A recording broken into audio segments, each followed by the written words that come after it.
شاری سلێمانی گروپی ئاری کۆنسێرتێکی موزیکیان پێشکەش کرد بێگومان بە بەشداریکردنی ژمارێک لە موزیسیانە دیارەکان و ژمارەیەکی زۆر لە ئاواز و بەرهەمە میوزیکیەکانیان پێشکەش کرد کە تایبەت بوون بە فۆلکلۆری کوردی.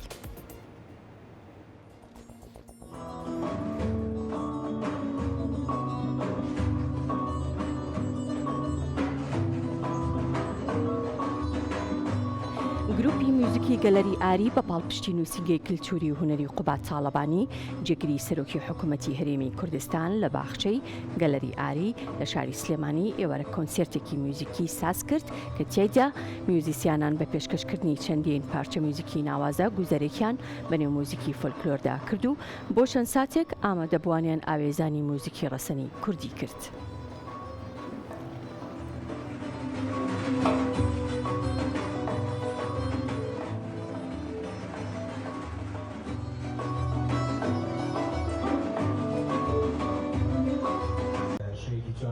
شەیەکی باش پێشکەشین کە شایستەی ئێوە بێت بە خوشحاڵەبین ئێستاش ئێمە چەند موزیکێک پێشکەشەوە.